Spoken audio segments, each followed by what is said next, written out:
Ya, baik. Mari kita untuk mempersingkat waktu, kita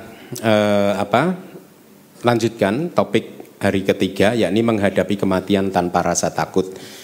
Saya tahu sebagian dari Anda, tradisi mungkin dari leluhur Anda membicarakan kematian adalah sesuatu yang tabu untuk dibicarakan. Tetapi apakah hal yang seperti itu cukup bijaksana? Anda mencoba lari dari bahkan membicarakan kematian saja Anda tidak mau.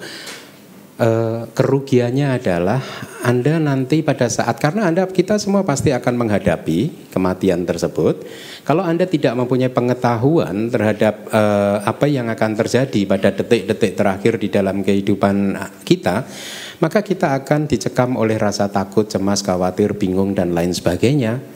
Dan kita tahu menurut ajaran Buddha, Anda nanti, kita semua itu nanti akan terlahir di alam mana? Ya, apakah Anda akan terlahir di surga atau Anda akan terlahir di alam yang bawah? Itu sangat ditentukan oleh apa yang masuk ke dalam pikiran Anda terakhir kalinya nanti di dalam kehidupan Anda. Kalau di dalam kehidupan Anda nanti ini di detik terakhir, ya, pikiran yang masuk buah pikir yang masuk ke dalam batin, hati, pikiran Anda adalah pikiran yang penuh cinta kasih, belas kasih, atau Anda teringat pada saat Anda berdana, ya, atau Anda teringat pada saat Anda mendengarkan Dhammacakka Bhante Keminda, maka Anda pasti lahir di alam manusia atau alam surga. Ya, sebaliknya kalau di dalam pikiran yang terakhir itu yang Anda ingat-ingat adalah kesedihan Anda, ya, penderitaan Anda, keluhan-keluhan Anda, rasa sakit hati Anda, kemarahan Anda, kemelekatan Anda, maka detik berikutnya Anda akan terlahir di alam-alam yang rendah. Mungkin Anda terlahir menjadi hantu-hantu kelaparan yang bergentayangan di sana sini. Atau Anda terlahir di alam neraka, atau Anda terlahir menjadi binatang, atau Anda terlahir sebagai asura. Ya. Oleh karena itu penting untuk mengetahui, mempunyai pengetahuan tentang kira-kira apa sih yang nanti akan terjadi pada detik terakhir di dalam kehidupan kita, sehingga kita bisa mempersiapkannya. Karena kita tahu sekarang rumusnya, selama kita belum menjadi Sotapanna, selama kita belum menjadi seorang yang tercerahkan, ya, pengarung arus, maka kemungkinan untuk terlahir di alam bawah itu masih ada. Pintu untuk terlahir di neraka, di alam peta, asura, binatang itu masih terbuka. Kecuali Anda, kita semua sudah menjadi seorang Arya, orang yang suci, orang yang sudah berhasil menghancurkan kekotoran-kekotoran batin yang kasar, yang sehingga dengan demikian pintu untuk terlahir di 4 alam yang penuh penderitaan tersebut tertutup. Ya, hati-hati, kehidupan tidak pasti, masa depan tidak pasti. Ya, saat ini kita terlahir sebagai manusia, tetapi tidak ada jaminan bahwa nanti kita pun akan terlahir lagi jadi manusia. Hidup ini sangat singkat sekali. Ya, apakah Anda pikir ini adalah kehidupan Anda yang pertama? Tidak, tidak. Ini adalah kehidupan kita yang sudah berulang-ulang kali, bermiliar-miliar kali, bertriliun-triliun kali bahkan. Inilah mengapa kita semua berbeda. Karena di masa lalu kita semua melakukan karma yang berbeda-beda. Anda adalah pencipta dari kehidupan Anda sendiri. Anda adalah pencipta dari kebahagiaan Anda sendiri. Anda pun juga pencipta dari penderitaan Anda sendiri. Ya. Jadi karena kita tahu bahwa detik terakhir itu sangat penting, maka kita harus menjaga batin dan pikiran kita supaya terus mengalir ke arah yang baik. Artinya apa? Kita selama kehidupan harus membina, menumbuh kembangkan kebiasaan-kebiasaan sikap perilaku yang baik, ucapan yang baik, pikiran yang baik. Karena kebiasaan-kebiasaan tersebut itu akan membentuk, akan mengalirkan arus dari batin Anda nanti di detik terakhir di dalam kehidupan Anda. Yang muncul itu kira-kira adalah seperti apa yang sudah biasa Anda lakukan. Kebiasaan-kebiasaan Anda akan mempunyai kesempatan yang sangat besar untuk muncul di detik terakhir di dalam kehidupan Anda.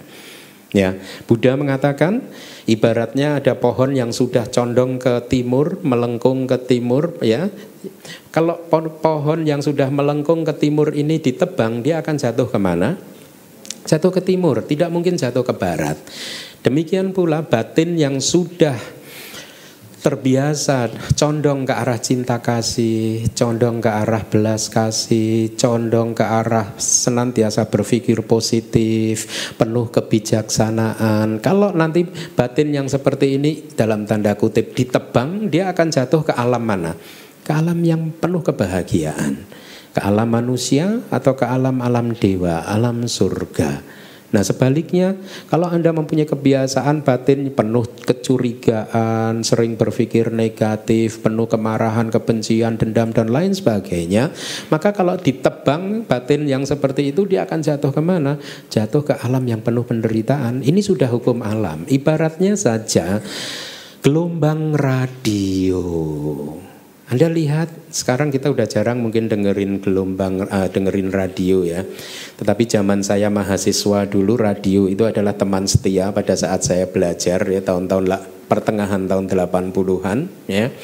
Dulu zamannya mini kompo pertama kali keluar, waduh seneng kita. FM juga mulai pertama keluar ya. Anda lihat, kalau Anda ingat-ingat, radio itu mempunyai berbagai macam gelombang. FM, MW, apalagi SW, AM itu ya kira-kira ya. Nah masing-masing gelombang tersebut mempunyai ciri karakteristik kejernihan kualitas suara yang ditampilkan ya. Kalau gelombangnya adalah gelombang FM, maka kualitas suara radionya akan jernih.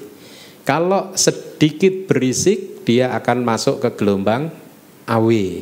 Kalau berisik, SW dan seterusnya. Sekarang pertanyaannya adalah, apakah Anda pikir gelombang-gelombang tersebut itu ada yang ngatur? Tuhan di atas sana mengatur gelombang-gelombang tersebut? Tidak. Ya, demikian pula dengan kehidupan kita. Kalau batin Anda itu tidak berisik, maka nanti Anda akan terlahir di alam FM. Kalau batin Anda itu berisik, penuh keluhan, penuh kemarahan, penuh kebencian, dendam, dengki, suka membicarakan kejelekan orang lain, maka pasti Anda akan terlahir di alam SW.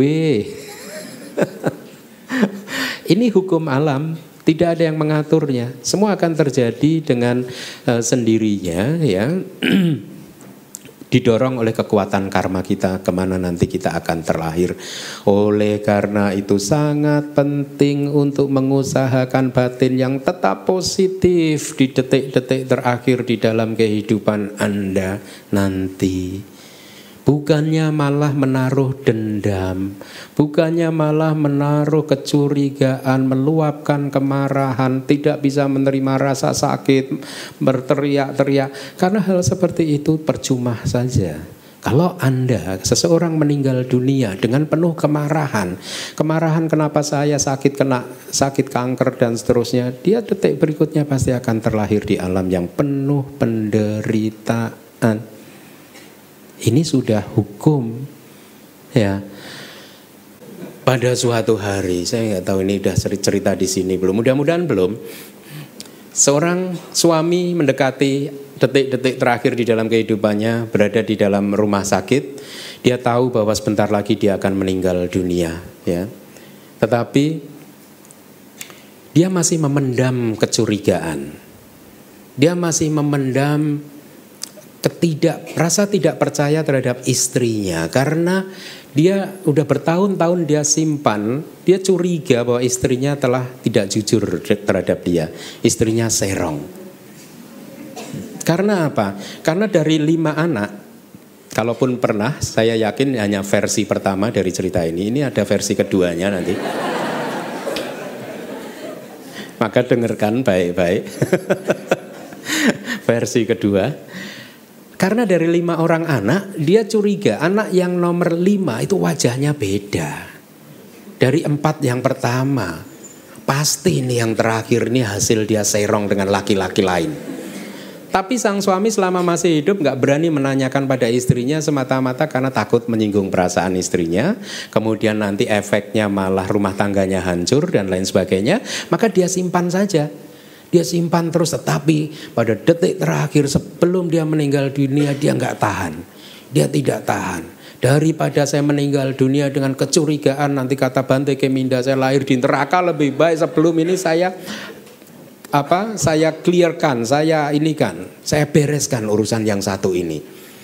Dan setelah itu, karena dia tidak ingin meninggal dengan kecurigaan kan, akhirnya dia tanya di rumah sakit itu, di saat-saat terakhir kehidupannya, istriku, saya ingin menanyakan sesuatu yang sebenarnya udah mengganjal perasaan saya selama beberapa tahun terakhir. Tapi tolong jawablah dengan jujur, karena kejujuran kamu akan saya highly appreciated. Akan saya hormati. Jadi saya sangat mengharapkan kejujuran dan saya akan siap menerima meskipun jawaban kamu yang jujur tadi adalah jawaban yang pahit, tetapi itu lebih baik daripada saya mati dengan kecurigaan, dipenuhi oleh pikiran yang penuh kecurigaan. Terus istrinya menjawab dengan tetap lembut, ada apa, masalahnya apa? Apa yang membuat kamu curiga?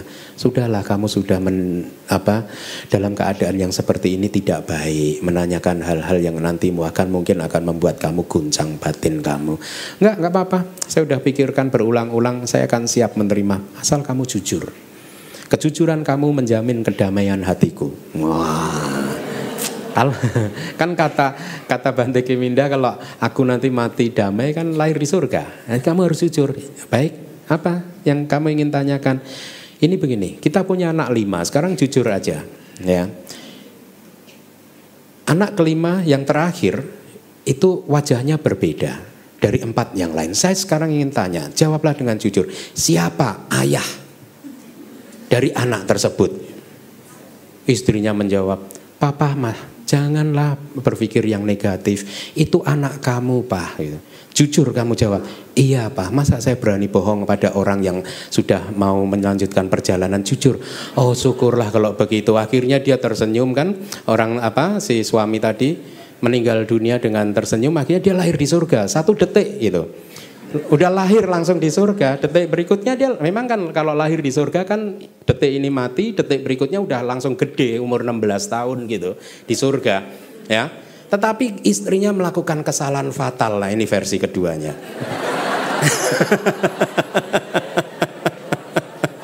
Karena versi pertamanya udah kan? Udah. Ada itu to be continued dulu itu, bersambung. Versi keduanya, istrinya melakukan kesalahan fatal.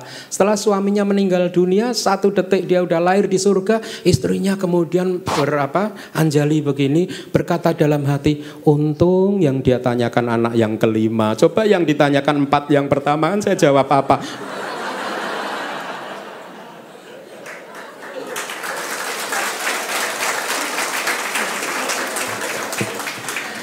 Nah si suaminya yang udah jadi dewa dari alam sana tadi ditelepon, denger dia. Berarti yang 4 itu hasil serong dia. Dia meninggal dari alam dewa, masuk ke neraka.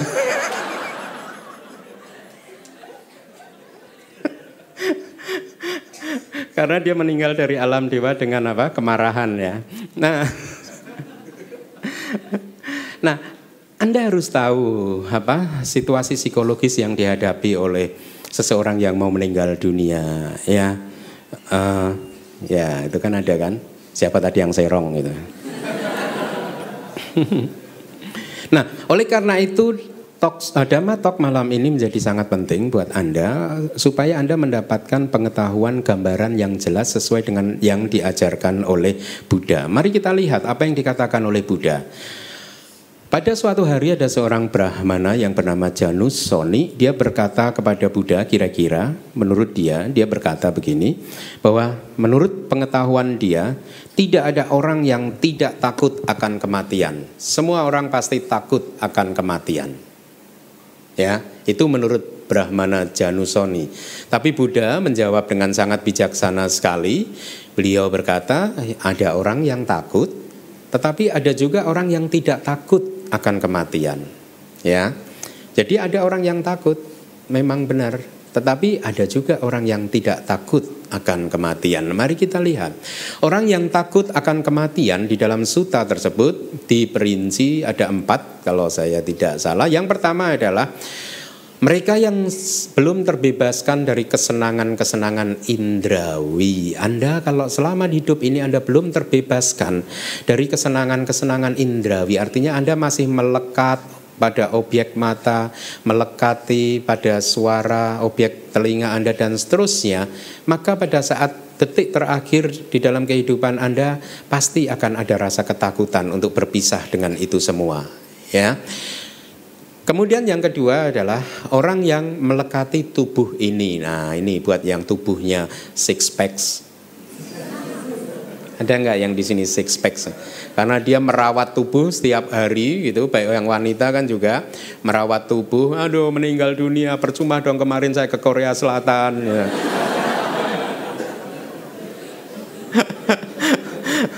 Maka pada saat meninggal dunia karena kita masih melekati tubuh ini, maka kita akan dihantui, dicekam oleh rasa takut, khawatir, tidak bahagia, sedih dan lain sebagainya. Nah, Anda bisa bayangkan kalau orang yang meninggal dengan keadaan pikiran yang seperti itu, detik berikutnya dia pasti akan terlahir di seperti yang tadi saya katakan, alam yang tidak bahagia. Yang ketiga adalah orang yang belum melakukan apapun yang baik dan bermanfaat di dalam hidup ini. Ya. Karena dia akan dihantui oleh penyesalan. Aduh, dulu sebenarnya harusnya saya beragama Buddha aja ya. Kenapa saya ikut teman-teman malah bukan Buddha? Dulu sebenarnya harusnya saya jadi biku atau bikuni aja ya. Kenapa saya turut teman-teman ada nikah semua. Ternyata benar Bante Keminda. Nikah nggak ada enaknya. Enaknya itu sedikit, menderitanya banyak. Kita adakan survei di ruangan ini buat orang yang menikah, diberi kertas 1 cari gitu. Anda bahagia dengan pernikahan Anda? Kita lihat hasilnya.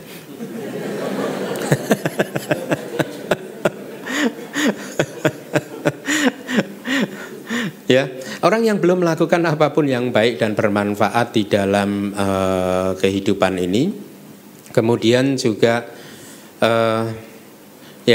yang keempat adalah orang yang memiliki keraguan dan kebingungan tentang dharma. Artinya benar nggak ya nanti saya itu ajaran Buddha itu benar atau tidak ya, benar atau tidak, ada Tuhan atau tidak sih sebenarnya gitu ya. Jadi karena keraguan-keraguan tersebut akhirnya tergoda. Sekali Anda tidak ragu, maka tidak akan ada godaan-godaan seperti itu. Seperti yang beberapa hari lalu saya terima, ada seseorang memberi kiriman SMS kepada saya. Nomor tersebut tidak saya kenal.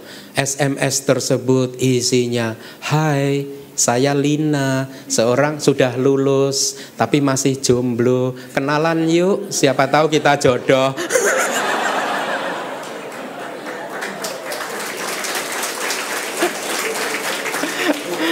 Dia nggak tahu kalau yang dikirimi itu biksu. Ampun, ini si Lina ini.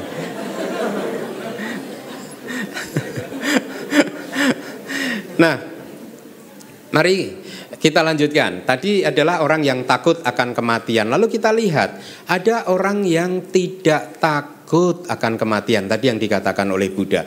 Orang yang tidak takut adalah kebalikan dari yang tadi. Mereka yang sudah bebas dari kesenangan-kesenangan indrawi, yang sudah puas dengan kehidupan ini, tidak menginginkan sesuatu yang berbeda lagi, tidak ingin mengharapkan apapun dari dunia ini. Ya, mereka sudah bisa melepaskannya dengan baik, kesenangan atau kepuasan-kepuasan indra tersebut. Kemudian yang kedua adalah orang yang sudah tidak melekat juga terhadap tubuh ini, jadi kebalikannya. Yang ketiga adalah orang yang tidak melakukan kejahatan apapun ya, atau kalaupun melakukan kejahatan dia sudah bisa memaafkan dirinya sendiri sehingga dia tidak dihantui oleh rasa bersalah yang berlebihan. Kemudian yang keempat adalah orang yang tidak memiliki keraguan dan kebingungan tentang dhamma. Jadi kebalikan dari yang tadi. Dengan selesainya ini penjelasan orang yang tidak takut akan kematian, maka ceramah ini saya akhiri sampai di sini. Udah selesai, udah terjawab kemarin yang bertanya tentang kematian tadi siapa? Kemarin siapa? Belum, ceramah masih berlanjut. Mari kita lihat uraian-uraiannya. Nah, menjelang kematian, mari kita lihat. Ya, ini sangat penting sekali buat Anda pahami. Kira-kira keadaan seperti apa sih nanti yang akan terjadi pada saat kita semua berada dalam titik kritis menjelang kita meninggal dunia untuk melanjutkan perjalanan kehidupan yang kali ini menuju ke kehidupan yang berikutnya. Selama kita belum menjadi arahat, kehidupan akan terus berputar-putar. Kita akan terus terlahir lagi, ya. Nah, lihat di gambar. Pada detik-detik terakhir menjelang kematian akan muncul ke dalam pikiran orang tersebut, batin orang tersebut, satu dari tiga hal, yakni mungkin karma, ya. Karma. Jadi karma masa lalu yang sudah dia lakukan akan muncul kembali seolah-olah itu adalah karma yang sedang terjadi. Ibaratnya Anda sekarang sedang mendengarkan Dhammatalk, ini kan karma baik kan, ya. Dengarkanlah dengan penuh perhatian, karena bisa jadi karma baik Anda mendengarkan Dhammatalk ini dengan penuh perhatian ini nanti akan muncul ke dalam pikiran dan batin Anda di detik terakhir dalam kehidupan Anda. Sehingga akhirnya kalau seolah-olah Anda merasa mendengarkan kembali, ya seperti sadar tidak sadar, tapi Anda merasa ini adalah aktivitas yang baru, padahal ini adalah aktivitas yang sudah terjadi mungkin puluhan tahun yang lalu, tapi kita merasakannya ini sesuatu yang benar-benar sedang terjadi. Dan kalau kemudian kita meninggal dunia dengan karma tersebut, maka detik berikutnya kita akan terlahir di alam mana tergantung pada karma tersebut. Kalau Anda sedang mendengarkan dharma dengan baik, dengan penuh perhatian, dengan kebijaksanaan, maka Anda detik berikutnya akan terlahir di alam yang baik, alam manusia atau alam surga. Tetapi kalau Anda mendengarkan dharma, pikiran Anda melayang ke sini, ke sana, ke sini, ke sana, ya. Mikirin tadi rumahnya udah dikunci belum? Nah, anak-anak udah makan belum, gitu, ya. Kemudian Anda tidak mendengarkan ceramah, tetapi malah ada kesedihan di dalam hati dan pikiran Anda. Di detik terakhir di dalam kehidupan nanti dia bisa muncul lagi dan Anda tidak bisa menipu diri Anda sendiri. Kesedihan itu akan muncul lagi, aduh, dulu saya mendengarkan Bante Keminda nggak penuh perhatian dan lain sebagainya. Detik berikutnya langsung pelimpahan jasa. Saudara-saudara Anda harus melakukan pelimpahan jasa supaya Anda bisa kita bisa terlahir di alam yang baik, keluar dari alam yang penuh penderitaan. Nah, nih lalatnya. Ikut mendengarkan dharma. Yang kedua adalah yang disebut tanda karma. Ya. Tanda karma itu adalah alat yang kita pakai pada saat kita berbuat sesuatu, sedang melakukan karma-karma tertentu. Ya, instrumen atau alat apa yang kita pakai. Contohnya, saya seringkali memakai bantuan laptop, ya, untuk berceramah. Maka laptop ini adalah tanda karma saya. Ya, kalau nanti di detik terakhir saya melihat laptop, ya, berarti saya detik berikutnya terlahir di alam yang baik. Tapi Anda tidak memahaminya seperti ini, bahwa oh kalau saya nanti lihat laptop berarti saya lahir di alam baik. Belum tentu. Karena kalau ada seorang pencuri laptop tiba-tiba dia detik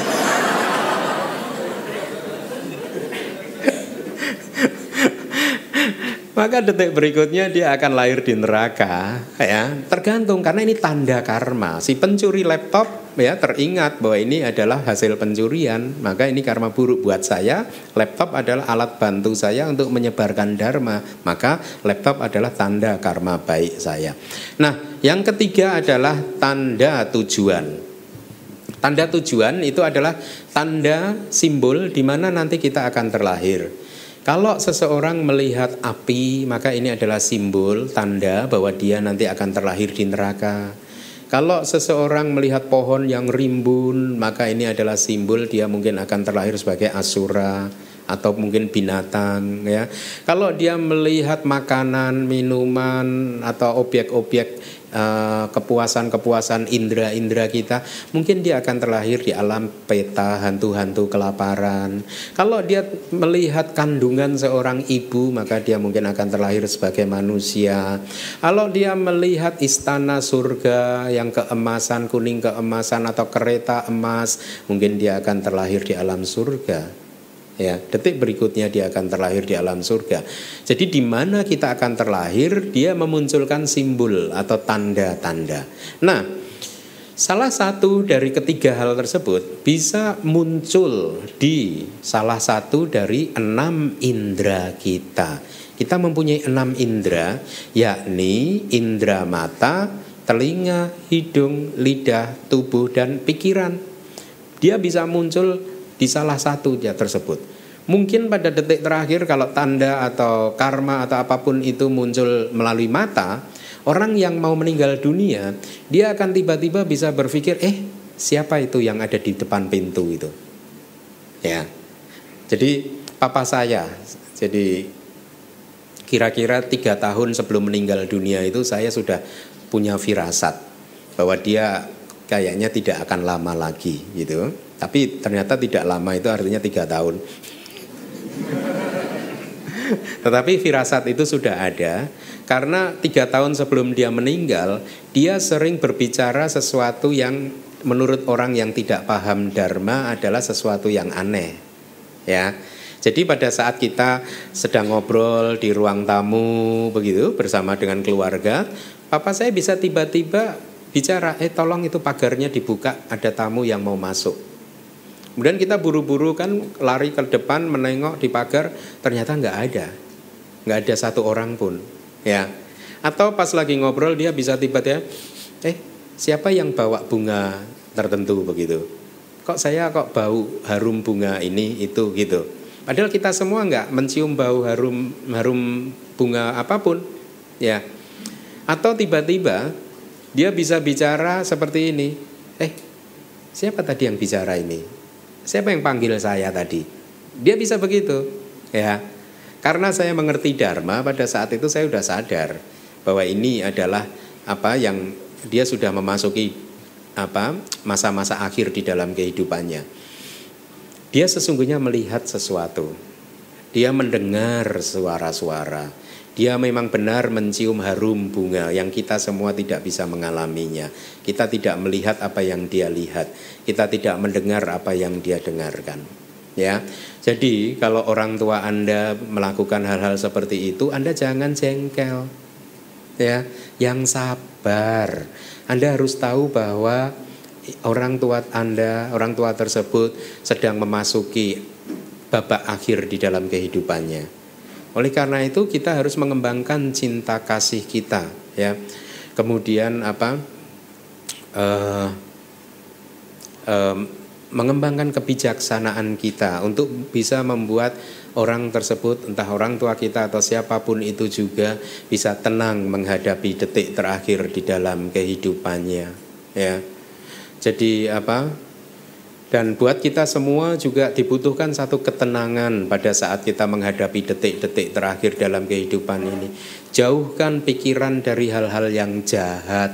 Jangan pikirkan segala sesuatu yang membuat kita marah, membuat kebencian, dendam, dan lain sebagainya itu muncul. Oleh karena itulah kita sejak masih hidup ini harus melatih diri batin kita bagaimana caranya mengenyahkan kemarahan, kebencian, dendam, dan lain sebagainya, kemelekatan dari batin kita. Ada caranya.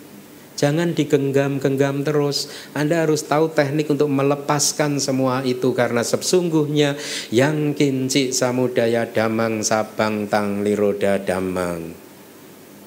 Yang kinci apapun itu yang mempunyai sifat muncul, mereka semua itu mempunyai sifat lenyap. Segala sesuatu yang muncul pasti lenyap. Kemarahan yang muncul cepat pasti dia akan lenyap kalau Anda tahu cara untuk melepaskannya. Jangan pikirkan apapun yang membuat Anda sedih. Kita harus mempersiapkan diri kita sebaik-baiknya supaya batin ini bisa tetap tenang. Bukan seperti cerita yang satu ini. Pada suatu hari Ada seorang suami yang sedang memasuki, ini mungkin juga udah pernah saya ceritakan ini. Detik terakhir di dalam kehidupannya, tiba-tiba di detik terakhir tersebut dia panggil istrinya, istriku, setelah saya mati nanti hanya ada satu permintaan saya. Apa itu suamiku? Tolong setelah saya mati kamu menikahlah dengan Andi, katakanlah begitu. Ini hanya nama saja ya. Kamu tolong setelah saya mati secepatnya kamu menikahlah dengan Andi. Sang istri bertanya, Andi yang mana? Itu Andi yang apartemen sebelah. Oh, yang pakai kacamata itu?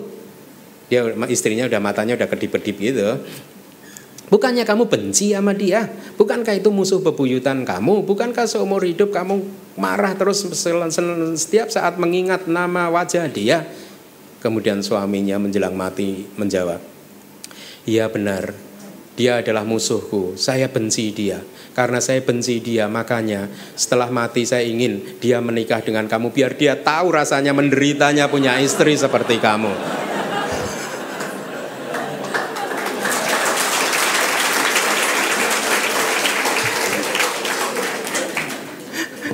Balas dendam.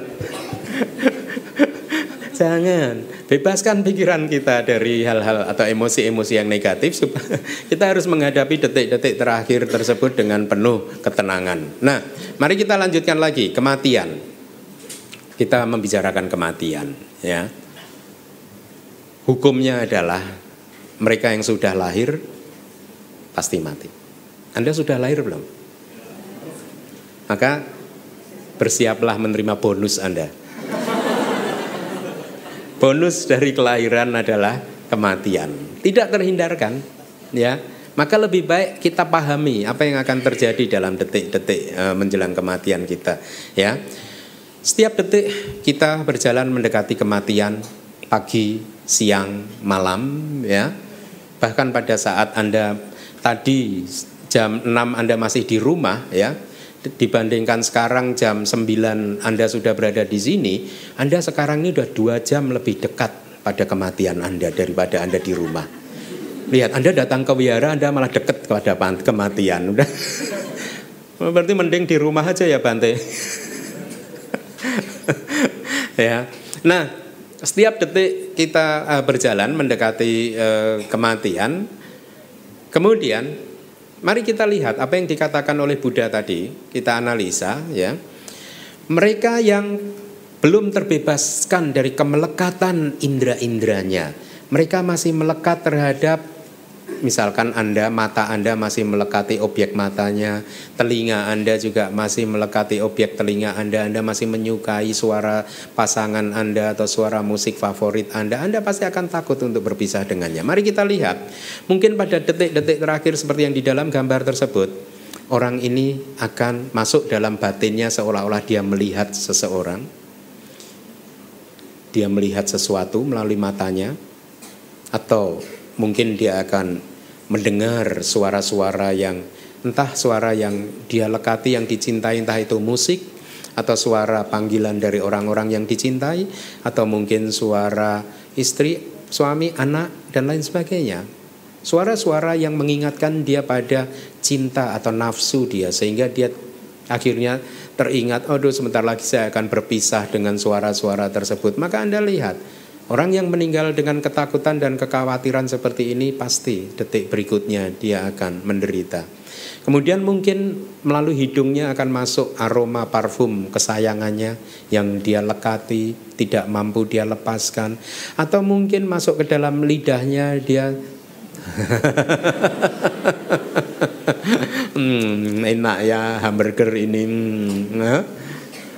Sebentar lagi saya udah nggak bisa di surga, ada nggak ya?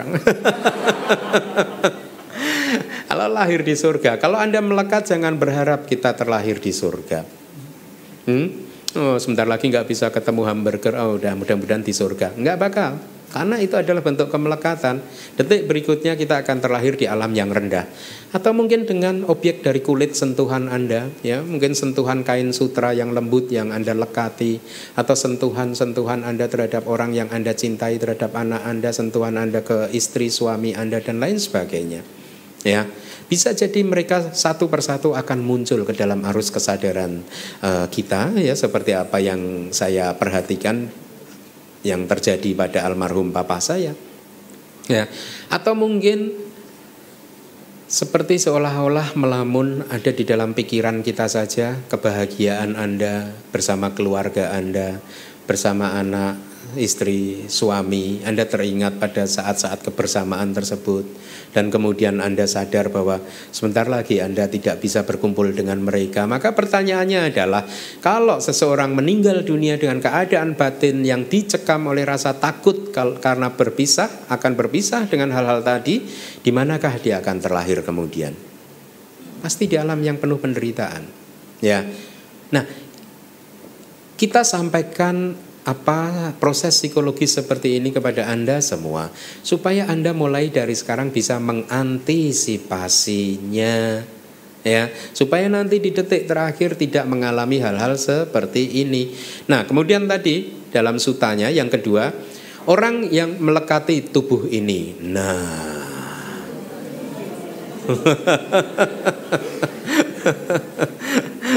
kalau yang laki-laki dia melekati pada six packs-nya, katakanlah gitu. Tahu nggak six packs itu?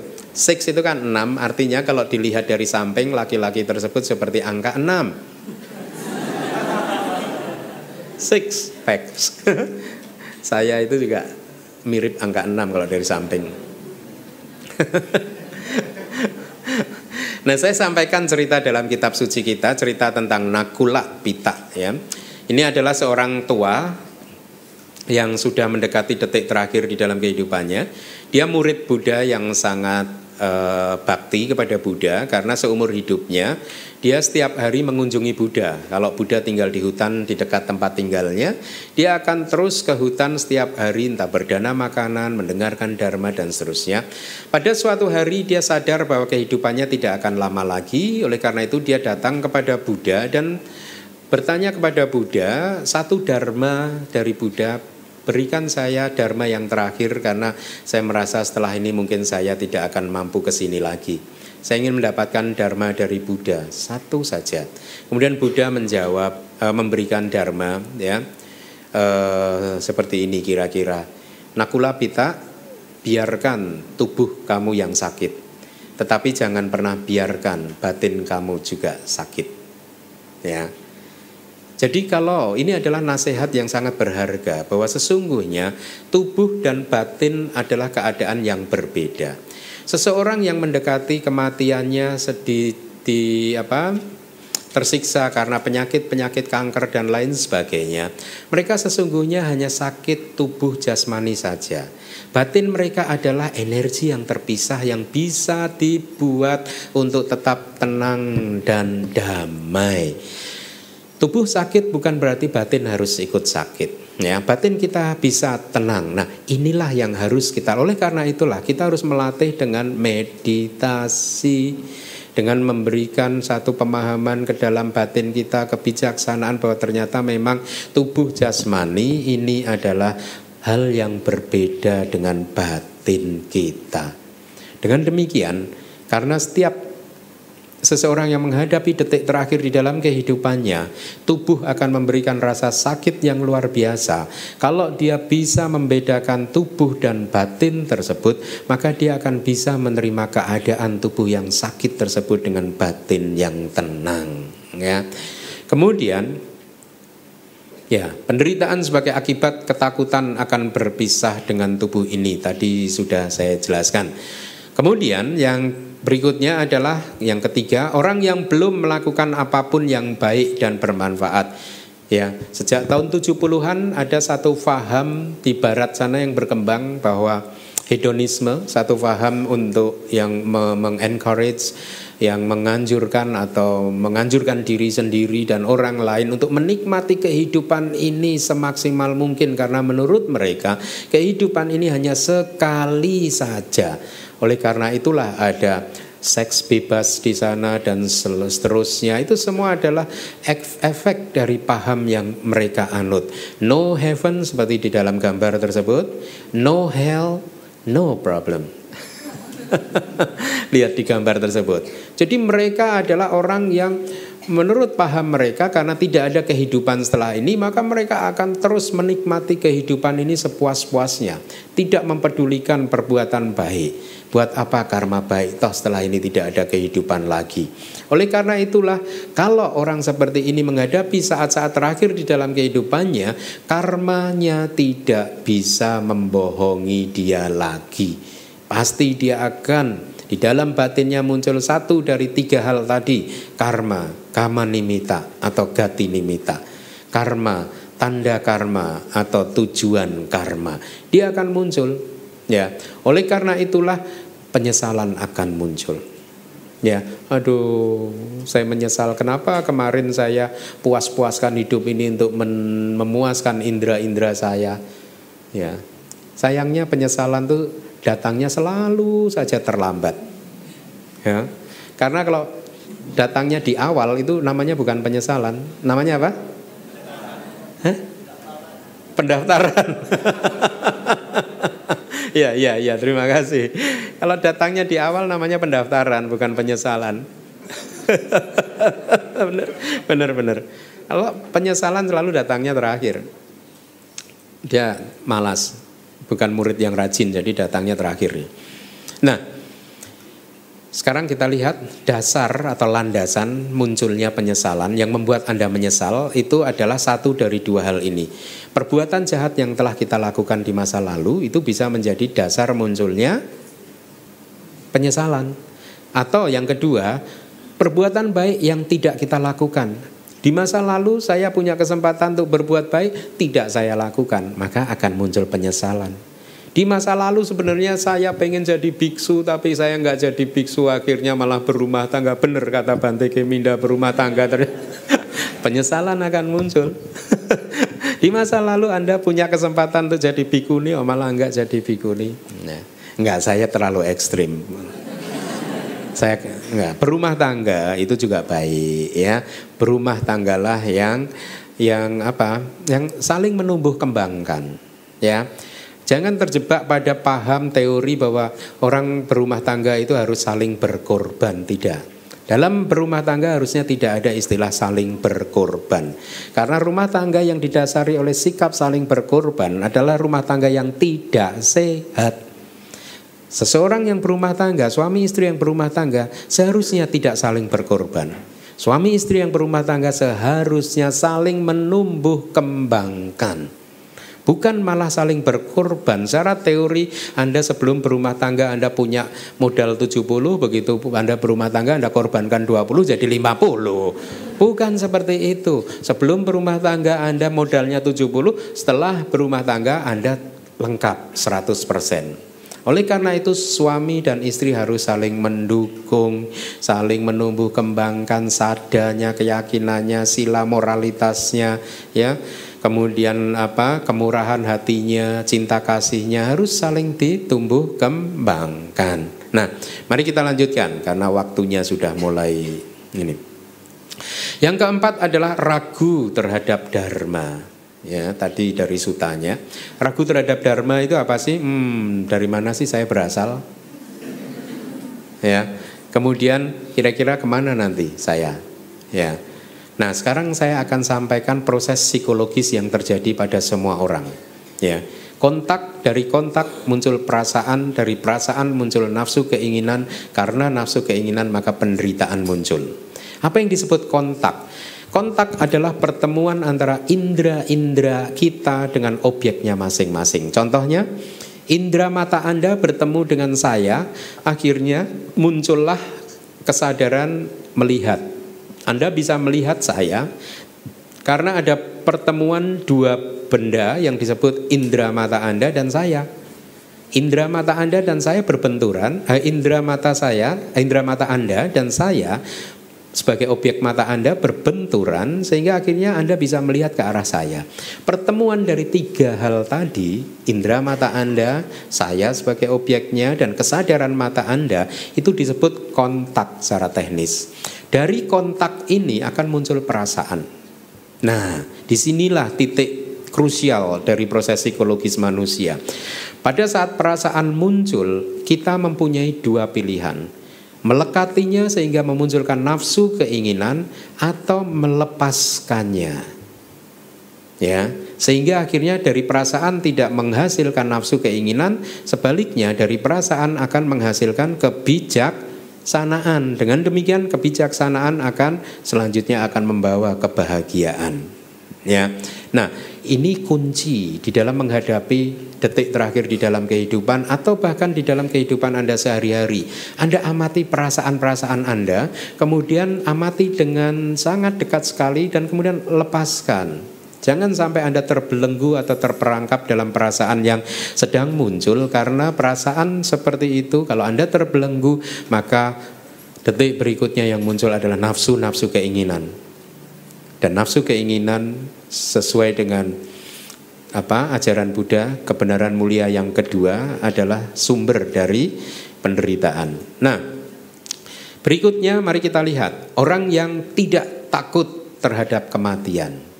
Kalau tadi kita bicarakan orang yang takut terhadap kematian, maka sekarang orang yang tidak takut terhadap kematian adalah mereka yang sudah terbiasa menjadi seorang peselancar.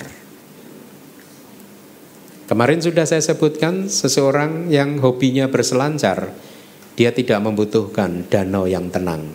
Karena danau yang tenang tidak ada gelombang. Kalau tidak ada gelombang, dia tidak bisa berselancar. Seorang peselancar akan membutuhkan danau di samudra lepas yang tinggi sekali. Semakin tinggi ombaknya, ya, dia membutuhkan ombak. Semakin tinggi, semakin besar ombaknya, semakin bergembira dia. Yiha, naik turun. Lihatlah peselancar tersebut, ya. Seorang peselancar pasti akan mencari ombak-ombak yang besar. Semakin besar ombaknya, semakin happy dia, joyful, ya. Nah, apa yang dimaksud dengan perumpamaan seorang peselancar kehidupan ini?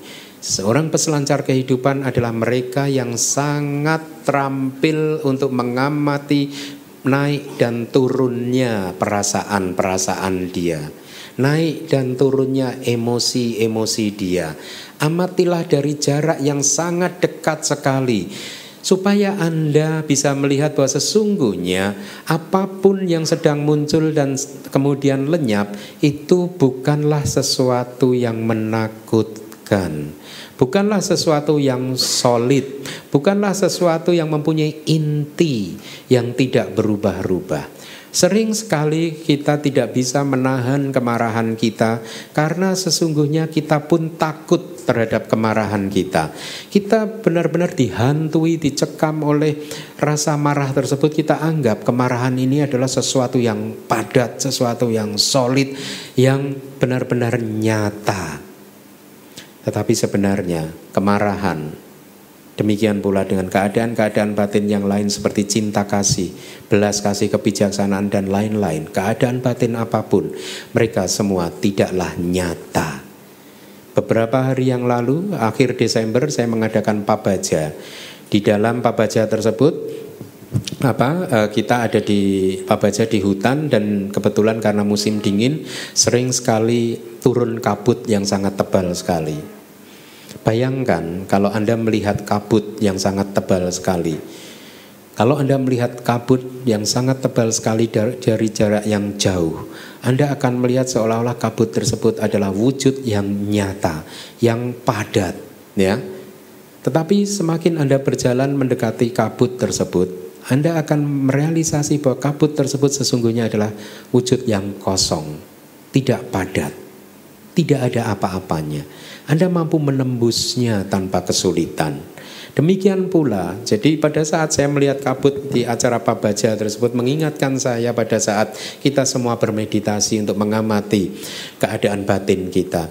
Kemarahan Anda, cinta kasih Anda, kebijaksanaan Anda, semua emosi-emosi negatif maupun emosi positif yang ada di batin ini, sesungguhnya mereka semua hanyalah fenomena yang kosong, tidak nyata. Kalau Anda mampu menembusnya dengan konsentrasi dan perhatian penuh Anda akan menemukan bahwa mereka benar-benar adalah hanyalah energi yang muncul, lenyap, muncul, lenyap, muncul, lenyap. Inilah yang harus kita latih sejak kita masih hidup, supaya kita bisa menjadi terampil untuk mengamati muncul dan lenyapnya keadaan batin kita ini. Dengan demikian kita bisa menjadi seorang peselancar kehidupan.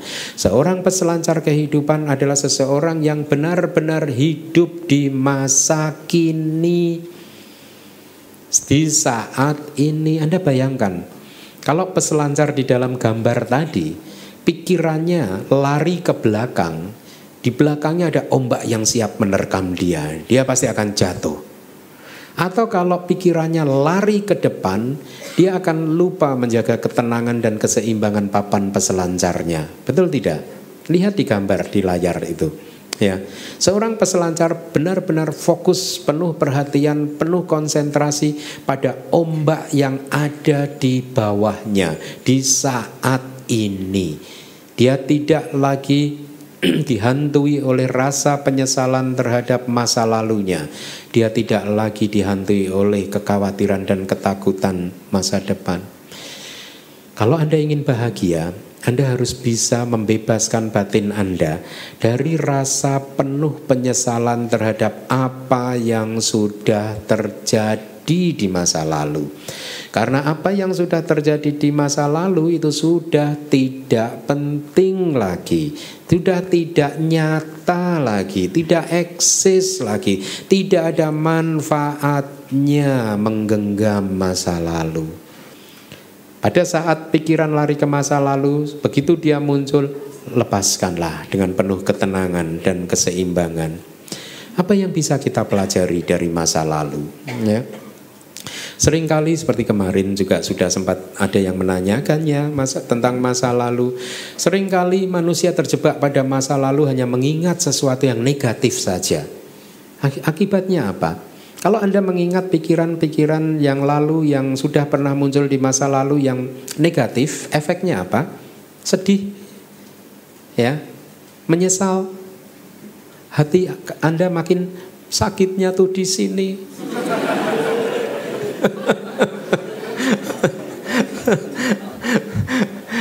Saya sebenarnya nggak begitu tahu istilah itu, tapi anak-anak di Jakarta suka cerita, "Bante sakitnya tuh di sini." Itu apaan sih itu sebenarnya? Kenapa kita harus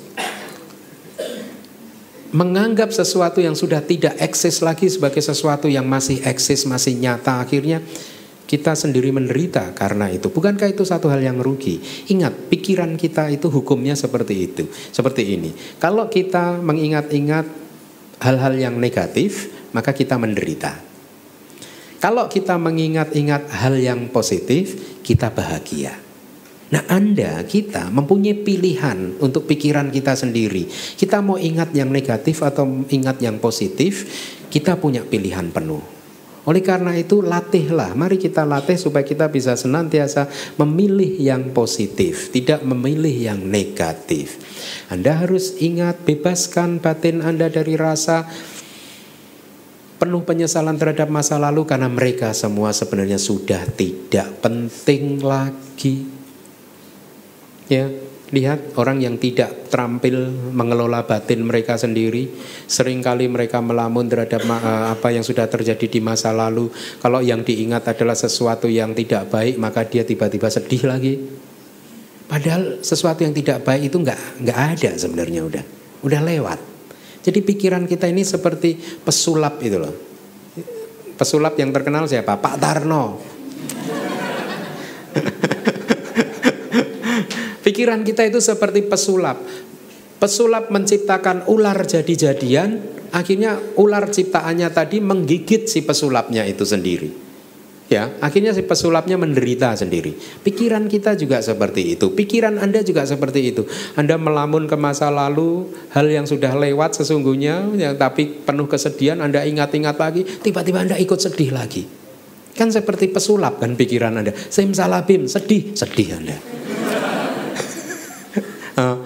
Nah sebaliknya kalau yang Anda ingat-ingat adalah kesuksesan di masa lalu, Anda bahagia, ada rasa nyaman, ada rasa senang di sana. Tapi ingat, itu adalah kemelekatan.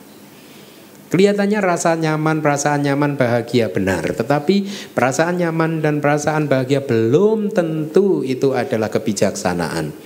Rasa nyaman dan bahagia hasil dari melamunkan apa yang sudah terjadi di masa lalu adalah bentuk dari kemelekatan, efek dari kemelekatan. Kemelekatan ini pasti adalah menjadi penyebab munculnya penderitaan. Jadi apa yang kita lakukan terhadap masa lalu kita? Bungkus, masukkan ke tas, ya. Kemudian apa? Buang, ya, betul. Terima kasih. Buang. Itulah. Ya. Mereka udah tidak nyata lagi. Tetapi lihatlah, masih saja banyak manusia stres, depresi gara-gara masa lalu. Bukankah itu satu hal yang sangat merugikan mereka sendiri? Nah, kemudian bebaskan juga diri Anda dari rasa takut, cemas, dan khawatir akan sesuatu yang belum terjadi. Karena masa depan itu adalah tidak pasti. Future is uncertain. Siapa yang mengatakan hal seperti itu? Buddha di dalam Tripitaka mengatakan. Di dalam banyak kesempatan Buddha mengatakan bahwa apa yang Anda pikirkan mungkin akan terjadi besok, pada saatnya datang dia tidak terjadi seperti itu. Mari kita lihat. Di dalam hidup ini, ingat-ingat kehidupan Anda masing-masing.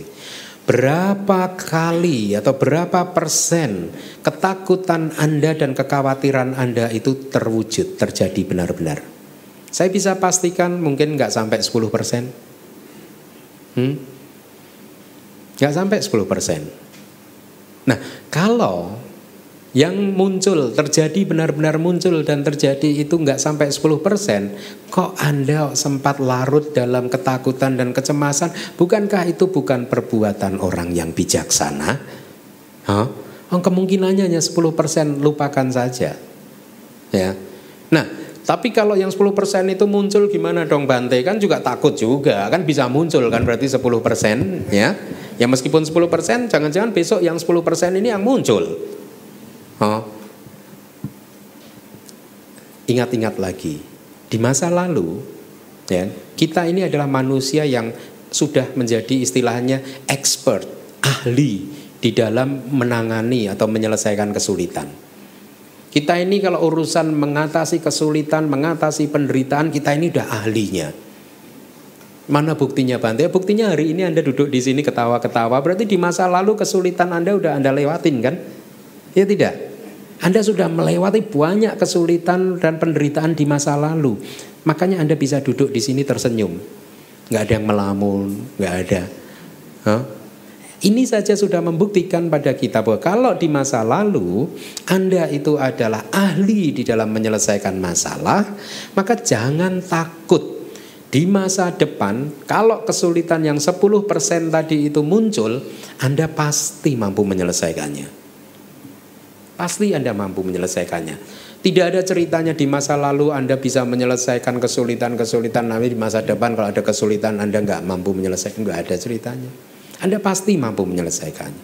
Atau taruh kata kompromi sedikit. Ya kalau Anda nggak bisa menyelesaikan masalahnya, kemudian Anda jatuh sedih dan lain sebagainya. Anda ingat apa tadi? Yang kinci samudaya damang sabang tang niroda damang. Segala sesuatu yang muncul pasti lenyap. Kesedihan Anda adalah sesuatu yang sudah muncul, maka jangan khawatir, kesedihan Anda pasti lenyap. Lalu apa yang harus kita takutkan dengan masa depan? Apa yang harus kita khawatirkan dengan masa depan? Saya katakan pada Anda, dengarkan baik-baik. Anda tidak akan pernah takut terhadap apa yang sedang ada di depan Anda. Anda hanya takut pada sesuatu yang Anda bayangkan, Anda pikirkan mungkin akan terjadi. Paham? Ya, kalau ini adalah ular, selama saya berpikir bahwa ini adalah ular, berhenti di sana, saya tidak akan pernah takut terhadap ular ini. Tetapi rasa takut akan muncul begitu pikiran saya, jangan-jangan nanti menggigit saya. Dia belum menggigit loh. Kita sudah memfitnah dia loh. Bener nggak? Jadi kita tidak pernah takut terhadap apa yang ada di depan kita. Oleh karena itulah kita harus berlatih untuk hidup saat ini. Seperti seorang peselancar tadi, tidak lari ke masa lalu, tidak lari ke masa depan. Karena pada saat Anda lari ke masa depan, efeknya batin Anda bergejolak, rasa takut, cemas akan muncul. Anda hanya takut pada pikiran Anda, jangan-jangan. Ya tidak. Nah, saya akan tutup dengan cerita yang juga mungkin sudah pernah saya sampaikan. Cerita tentang umat kita yang hidup di Kanada. Ya, udah pernah dulu saya sampaikan. Dia hidup di Kanada, umat kita orang Indonesia. Pada waktu itu saya masih berada di Singapura, masih hidup di Singapura. Tiba-tiba dia menulis email kepada saya dan meminta HP saya atau apa. Akhirnya kita bisa berkomunikasi, singkat cerita ya. Dan dia menceritakan bahwa dia ingin pulang ke Indonesia tetapi nggak punya uang. Waktu saya tanya kenapa kamu ingin pulang ke Indonesia, karena dia merasa rumah tangganya sudah berantakan. Dia udah nggak cinta pada suaminya lagi. Suaminya seorang pemabuk, seniman, uangnya sedikit, nggak jelas, nggak rutin memberi uang. Jadi kehidupan di Kanada sangat susah. Akhirnya dia minta tolong saya, apakah saya bisa membantu membelikan tiket dari Kanada ke Indonesia. Tentu saja saya katakan ya mungkin umat saya nanti akan saya temukan dengan umat ya. Dan singkat cerita ada umat Singapura yang mau membantu membelikan tiket. Setelah itu saya sampaikan kepada dia ya ada tiket bisa kami sediakan gitu. Kemudian saya minta kapan kamu mau pulang? Tolong beritahu kami dan juga nama lengkap dan bla bla bla. Kita sengaja pesankan tiket, tidak mengirimkan uang cash. Nah, beberapa hari kemudian dia menghubungi saya lagi, seminggu lebih dia menghubungi saya dan menyatakan bahwa Bante saya nggak jadi pulang. Kenapa nggak jadi pulang? Kemudian dia baru membuka kedoknya. Jadi dia bilang bahwa saya itu punya penyakit Bante, fobia akan ketinggian. Jadi takut. Kalau dia berada di daerah yang tinggi dia takut. Jadi naik pesawat pun dia takut. Gitu. Tahu nggak Bante? Sejak disetujui ya umat Singapura mau membelikan tiket, sejak hari itu setiap malam saya nggak bisa tidur. Kenapa nggak bisa tidur? Saya udah pikiran saya udah lari ke sana sini Bante, nanti jangan-jangan pesawatnya di atas meledak. Nah, dan lain sebagainya. Waduh, dari Kanada ke Indonesia itu berapa jam? 18-12 jam gitu. Itu berarti saya menderita di sana sekian jam gitu. Jadi dicekam oleh rasa takut di atas sana. Jadi dia nggak bisa tidur, stres sendiri. Ya, stres. Kemudian saya katakan, sister, lihat pikiran kamu. Ya, kamu tidak pernah takut dengan apa yang kamu hadapi, tapi kamu takut oleh ciptaan dari pikiran kamu sendiri. Tiketnya dibeli aja belum loh. Kok kamu udah stres sendiri? Inilah karakter dari rasa takut. Karena pikiran-pikiran kita sendiri menciptakan ketakutan-ketakutan seperti itu. Ya. Nah, cerita penutupnya adalah pada suatu hari di satu desa di mana penduduknya semua laki-laki, ada 100 laki-laki, ya. Kemudian hari itu dewa pencabut nyawa turun ke desa tersebut dan dia berkata, hai penduduk desa, ingat-ingat ya, bulan depan pas hari bulan purnama saya akan kesini lagi dan saya akan ambil satu dari kalian. Ya, kemudian dewanya tiba-tiba menghilang.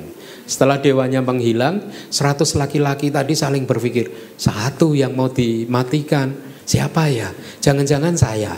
Yang lain juga berpikir, jangan-jangan saya ini besok. Yang lain, kapan tadi bilangnya hari purnama? Aduh, jangan-jangan saya ini. Yang lain semua berpikir, jangan-jangan saya, jangan-jangan saya.